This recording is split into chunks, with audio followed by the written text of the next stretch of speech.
A plus B, Syllabe, métaphore, W plus oxymore. Si ça saucisse 100, c'est 600 saucisses. Y.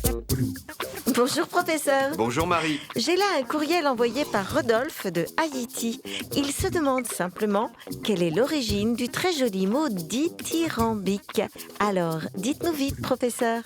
Ah Marie, le très joli mot dithyrambe. J'en prononcerai l'apologie, l'éloge, le panégyrique.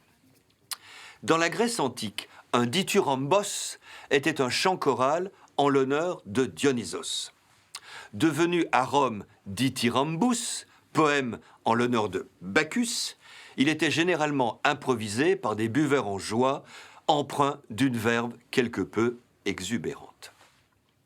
Ce terme de la technique littéraire, introduit en France par Rabelais, fut employé au sens propre par les poètes du XVIe siècle. Il désignait alors un poème lyrique exprimant une louange enthousiaste. Mais dès la Renaissance, le mot passe dans la langue courante comme synonyme d'éloge vibrant et souvent emphatique. L'adjectif dithyrambique, créé par Ronsard, tend davantage à la péjoration. Il désigne ce qui loue avec pompe, excès, emphase.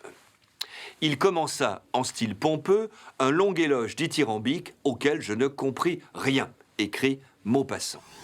On y verra de la rhétorique, sans doute un peu d'hypocrisie, en tous les cas de l'excès.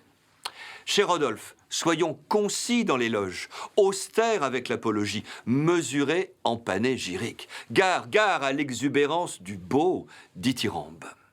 A plus B, Syllabe, métaphore, W plus oxymore. Y